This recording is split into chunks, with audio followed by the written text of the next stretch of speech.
आजकल हमारे यहाँ चाहे मजलिसों को देख लीजिए चाहे महफिलों को देख लीजिए, दोनों जगह मिजाज बिल्कुल बदल गया। वो मजलिस और वो महफिल जो हमारे यहाँ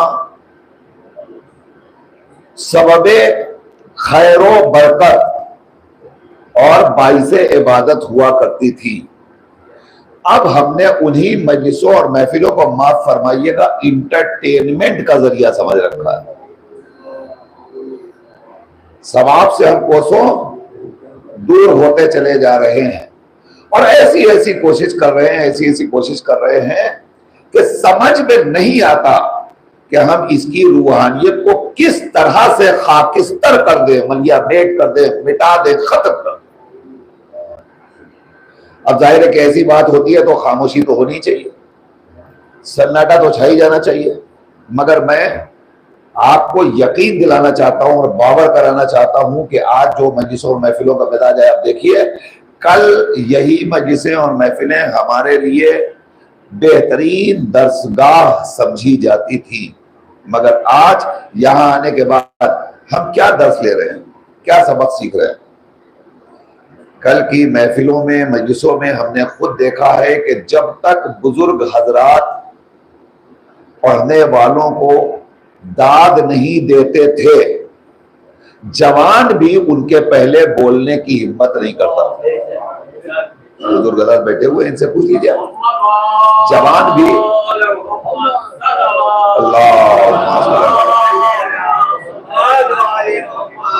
जवान भी बोलने की हिम्मत नहीं करता था। बुजुर्गों को देखता था ये किस शेर पर वाह कर रहे हैं, किस पर दाद दे रहे हैं, किस पर हाथ उठा रहे हैं, और फिर उनके बाद उनकी पैरवी में जवान हाथ उठाता था और बच्चे तो बोल भी नहीं सकते थे। मगर आज बुजुर्ग मजलिसों और महफिलों से गायब है, जवान पीछे बैठे हुए हैं, चंद बच्चे आगे बैठे हुए हैं, और अब मिंबर पे आने वाले हम जैसे दुनियावी दौलत के भूखे आने वाले 10-10 का नोट नचा नचा के ला रहे हैं और हम उनसे ले लेके अपनी जेब में भरते चले जा रहे हैं। अगर हम पैसा लेना छोड़ दें तो ये देने वाले देंगे। अगर हम ले, हमारी जिम्मेदारी पहले बनती है, अगर हम ये पैसा लेना छोड़ दे तो देने वाले देंगे, नहीं देंगे। क्या मिल जाएगा? अगर आपको एक महफिल में 100-200 रुपए जो मिल रहे हैं न लीजिए, क्या बिगड़ जाएगा? कोई नुकसान हो जाएगा आपका? कम से कम अगर आप ये अमल अंजाम देंगे तो ये जो नाशाइस्ता हरकतें हमारे मुसल्लाए इबादत फर्शे बिला पर आ चुकी हैं, हम इससे अपने आप को महफूज तो रख लेंगे। अब एक बात और सुन लीजिए, यकीन मानिए, मजलिसों और महफिलों में छोटे छोटे बच्चे खड़े होकर के बस नहीं चलता कि पढ़ने वाले के मुंह में हाथ डाल दे। इन्हें ये पता ही नहीं है कि शेर पर वाह करना चाहिए, कि शेर पर वाह नहीं करना चाहिए। बस ये बिल्कुल खड़े हो गए। इन्होंने ये देखा है कि लोग खड़े हो जाते हैं आजकल, तो वह छोटे छोटे बच्चे अब खड़े हो गए, नारे लगा रहे हैं। शेर मुकम्मल नहीं हो पा रहा है और वो उसके पहले से समझ रहे हैं और नारे बुलंद कर रहे हैं, वाह वाह कर रहे हैं। तो अब ये बच्चों के नारे लगाने और वाह वाह करने से हमें कोई परहेज नहीं है, कोई इनकार नहीं है, मगर इनको बुजुर्गों की जिम्मेदारी है कि उन्हें समझाएं कि बेटा बैठ जाइए, पहले शेर समझ लीजिए, जब समझ में आ जाए तो उसके बाद वाह वाह। देखिए, ये बोलते बोलते नुकसान ये हो गया कि इन्हें ये भी नहीं पता कि कहां वाह वाह कहना चाहिए, कहां सुभान अल्लाह कहना चाहिए, कहां जज़ाकल्लाह कहना चाहिए, कहां माशाअल्लाह कहना चाहिए। इन्हें पता ही नहीं है कुछ। अब नतीजा ये है कि छोटे छोटे बच्चे अपने बुजुर्गों के लिए लफ्ज इस्तेमाल करते हैं, माशाअल्लाह माशाअल्लाह, जीते रहिए। कल तक तो हमने यही देखा था कि बुजुर्ग बच्चों को दुआएं देते थे, जीते रहिए। आज महफिलों का मिजाज इतना बदल गया है कि छोटे छोटे बच्चे अपने अब्बा और दादा से कह रहे हैं, जीते रहिए। अब इतना मिजाज बदल चुका है, तो अब क्या इस मिजाज को बदलने की हमारी जिम्मेदारी नहीं है? हमें इस्लाह नहीं करना चाहिए? हमें अपने आप को, ये जो मजमा बैठा हुआ यहाँ, खुदा शाहिद है, अगर ये मजमा, सिर्फ इतना मजमा और फिर मीडिया के जरिए जहां भी आवाज जा रही है, ये तय कर लें कि आज के बाद हम नियत करते हैं इस माह मुबारक रमजान की इस मजलिस से, नियत करते हैं कि हम इस मिजाज को बदलेंगे। तो धीरे धीरे अगर 10, 20, 100, 50 अफराद भी आमादा हो गए और उन्होंने ये मजाक बना दिया, ना आप खड़े होइए, ना आपके बगल में जो बच्चा है आप उसको रोक दीजिए, बेटा बैठ जाइए, बेटा संभल करके बोला जाता है, बुजुर्गों के आगे नहीं बोला जाता, बुजुर्गों में सबकत नहीं ली जाती। धीरे धीरे शोर शराबे के साथ नहीं, डांट डपट के नहीं, प्यार से तहजीब के साथ उन बच्चों को आप समझाइए, उनके मिजाज को बदलिए, इंशाअल्लाह हमारी महफिलें फिर से इबादत बन जाएंगी, हमारी मजलिसें फिर से इबादत बन जाएंगी, वरना वो बहुत दूर नहीं। आप क्या समझते हैं आज अब यही थोड़ा सा गुफ्तगू और आगे बढ़ जाए, मैं समझता हूँ इसाले सवाब इससे बेहतर कुछ हो ही नहीं सकता कि अगर इसाले सवाब की मजलिस में हम 2 नसीहत की बातें अख्स करके यहां से लेकर के चले जाए। आप एक बात बताइए, हमारे समाज में, हमारे माशरे में, मुहज्जब और शाइस्ता समाज में दस्तूर क्या है? अगर कोई बुजुर्ग शख्सियत आ जाए, कोई आलिम दीन आ जाए, तो हम क्या करते हैं? आलिम दीन के एहतराम में खड़े होते हैं, उसका इस्तकबाल करते हैं, और उसके बाद जब तक आलिम दीन बैठा रहता है ना हम जोर शोर से बात करते, ना अपनी बातों को आलिम दीन के ऊपर लादने की कोशिश करते हैं। अगर हम कुछ कह भी रहे हैं तो हम देखते रहते हैं कि हमारी बात की तायीद मौलाना फरमा रहे कि नहीं फरमा रहे, और अगर मौलाना ने कहीं कोई मुखालफत कर दी तो जल्दी से सब खामोश हो जाते हैं, और सिर्फ ये तो मौलाना कह रहे हैं तो भाई यही सही है और फरमा रहे हैं। इसका मतलब ये हुआ कि हमने आज भी अपने समाज और माशरे के अंदर अपने आलिम दीन को एक आइडियल बना रखा है।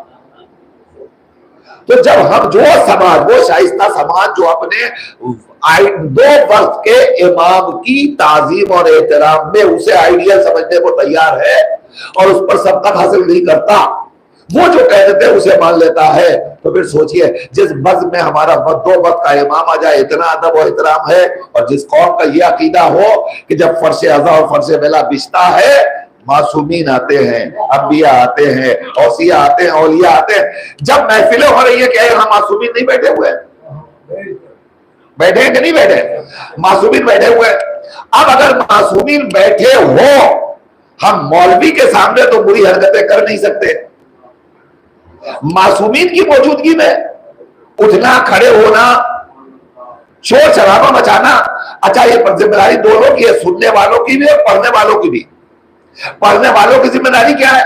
पढ़ने वाला अगर पढ़ रहा हो तो पढ़ते वाला वो भी सोचता है मौलाना बैठे हैं, कहीं कोई शेर ऐसा ना निकल जाए कि मौलाना की नाराजगी का सबब बन जाए।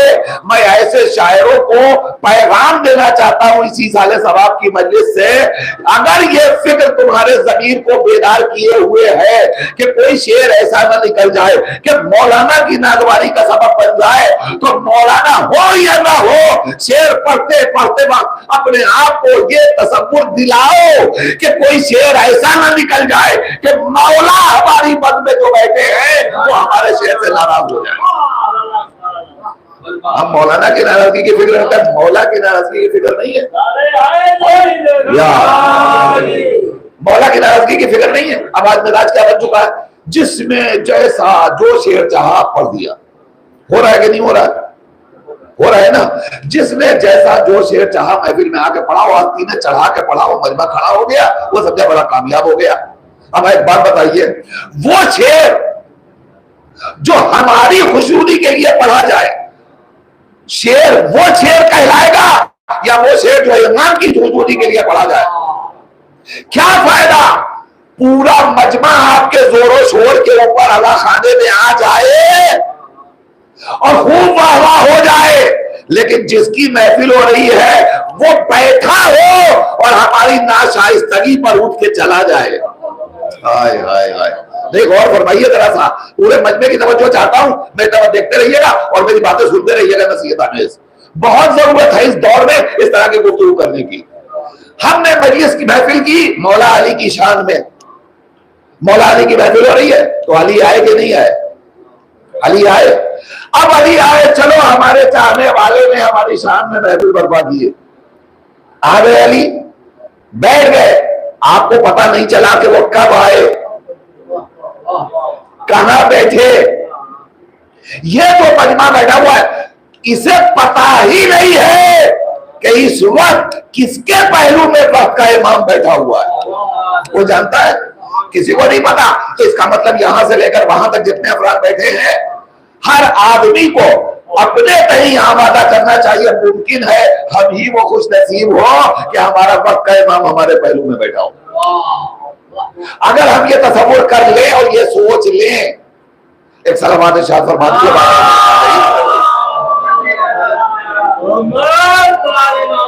आगे तशरीफ को आगे तशरीफ लाइए। एक और सलावत इरशाद फरमा दीजिए।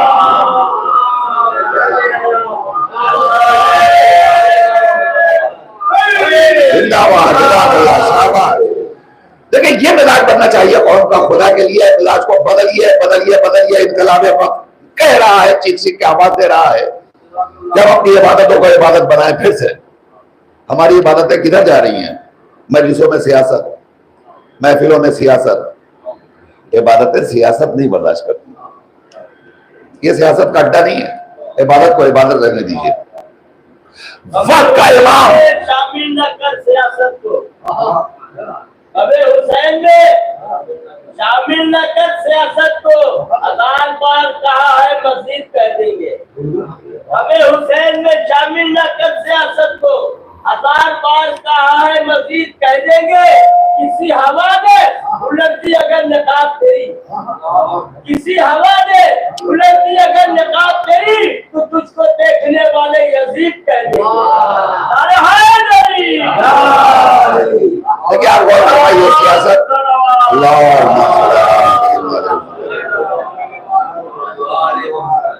इबादत को इबादत बनाए रखिए, ये हम सबकी जिम्मेदारी है, हर एक का फरीजा है।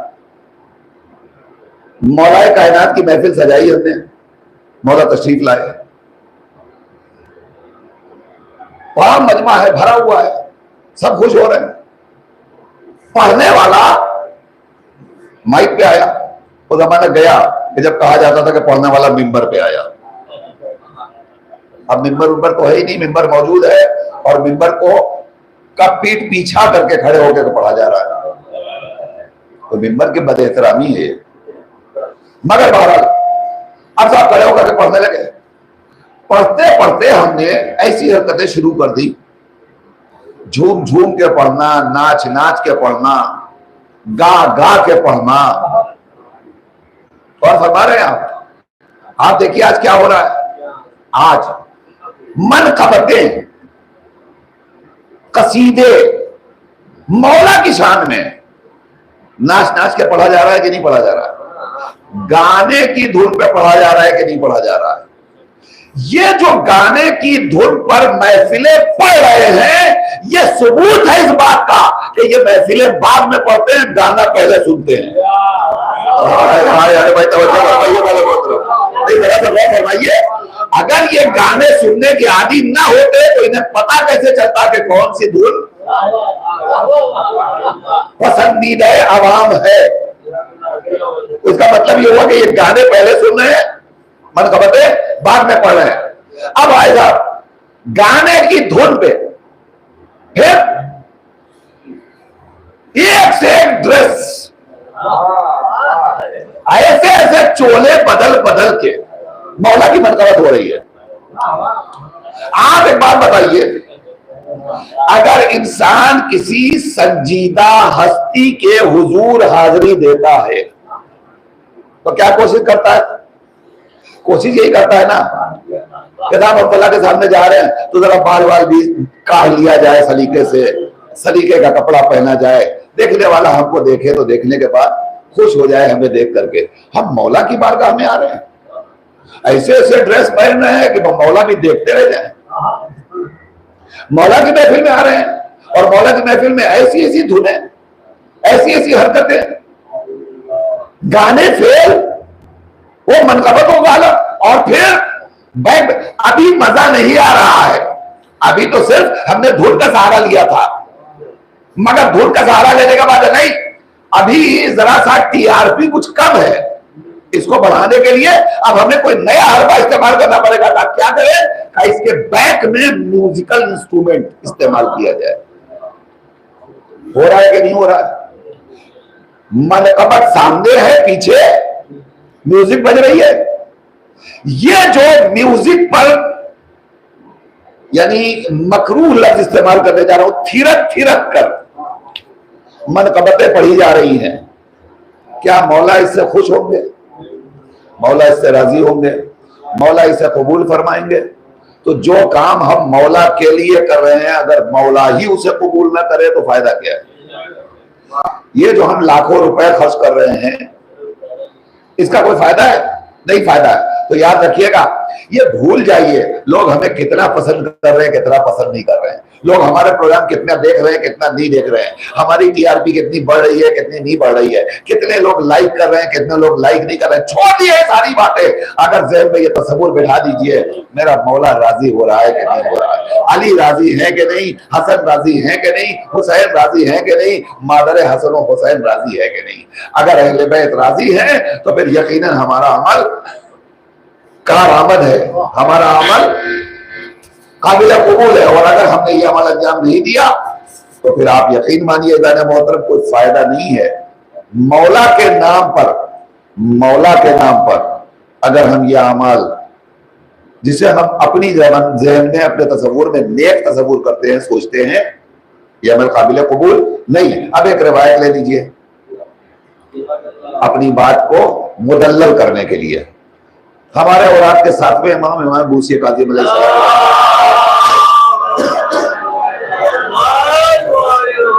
इमाम को हारिम रशीद ने कैद कर रखा है, कैद खाने में है। गौर फरमाइएगा, बड़ी अजीम रवायत है अपनी बात को मुदल्लल करने के लिए, इससे बेहतर कुछ नहीं हो सकता। सातवें इमाम कैद खाने में, एक शख्स इमाम का चाहने वाला हारून रशीद के पास आता है और आने के बाद हारून से कहता है कि हम तुझे जितनी भी तोहफे तहफ़ दौलत की जरूरत है तो हम तुझे दे देंगे, मगर हमारी ख्वाहिश है कि एक रात के लिए हम अपने मौला को अपने घर में मेहमान बुलाना चाहते हैं। उसने फरमाई कि हारून रशीद ने कबूल कर ली, इजाजत दे दी। अब जाहिर है कि जो मौला को कैद खाने से निकाल कर अपने घर में ला रहा है उसने कितना एहतमाम किया होगा, बेहतरीन रूम सजाया होगा, खूबसूरत दस्तरखान लगाया होगा, बड़ी जियाफतों का एहतमाम किया होगा। सब कुछ करने के बाद मौला तशरीफ ला रहे हैं। अब रिवायत बताती है मौला आ गए, उसे दस्तरखान चुन लिया, मौला बैठ गए। मगर थोड़ी ही देर के बाद मौला वहां से उठे और उठ करके उससे कहते मुझे जाने दे, मुझे जाने दे।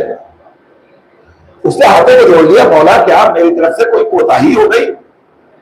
तो मौला ने फरमाया नहीं, तूने तो अपने घर में बेहतरीन इंतजाम किया है, मगर तू जिस जगह है तेरे घर में दाएं बाएं से नाचने और गाने की आवाजें आ रही हैं।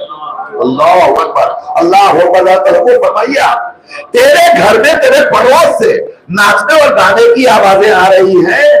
तो चूंकि मैं जहां था वहां फजा बड़ी पाको साफ थी, मैं कैद खाने में था, मगर कम से कम न नाचने की आवाज थी, न गाने की आवाज थी, न म्यूजिक की आवाज थी। मैं बड़े सुकून इत्मीनान से वहां इबादत परवरदिगार कर रहा था। मैं इस घुटन की फजा में एक लम्हा भी नहीं रह सकता, मुझे इजाजत दे। मौला घर से निकले, वापस कैद खाने चले गए। इमाम कैद खाने में वापस नहीं गए, बल्कि अपने चाहने वालों को बता रहे कि याद रखो वो जगह जो कैदो बंद की हो मगर हराम से बचा रही हो तो हमारी निगाह में महबूब और अजीज है। वो जगह जहां नाच हो गाना हो, वो जगह जहां नाच हो रहा हो गाना हो रहा हमें पसंद नहीं है, हमें कबूल नहीं, हमें एक्सेप्ट नहीं है। और फरमाया आपने तो इमाम ऐसी जगह, दावत को इमाम ने नहीं पसंद किया। चाहने वाले के घर पे इमाम आए मगर दाएं बाएं से अगर म्यूजिक की आवाज आ गई तो मौला उठ के वापस कैद खाने में चले गए। तो आप मुझे बताइए, अली की महफिल सजाई है, अली को हमने बुला लिया, बुलाने के बाद हमने गाने की धुन पे कसीदा पढ़ना शुरू किया, अली उठ गया। हसन की बंद सजाई, हुसैन की बंद सजाई और म्यूजिक के ऊपर हमने पढ़ना शुरू कर दिया। मौला आएंगे, मौला हाथों को जोड़कर कहेंगे मेरे चाहने वाले रहने दे, मुझे तेरी मोहब्बत नहीं चाहिए, मुझे तेरी उल्फत नहीं चाहिए, मुझे तेरी मोहब्बत नहीं चाहिए। मैं जहां हूं वहां ठीक हूं, मगर तेरी बज़ में नहीं आ सकता। कब आएंगे मौला? उस वक्त आएंगे जब अमल में इखलास पाया जाएगा, अमल में खुलूस पाया जाएगा, अमल में नियत खालिस पाई जाएगी, फिर मौला तशरीफ लाएंगे। और यकीनन हमें पूरी दुनिया की फिक्र नहीं करना है, वक्त के मौला की फिक्र करना है, वक्त के मौला की फिक्र करना है।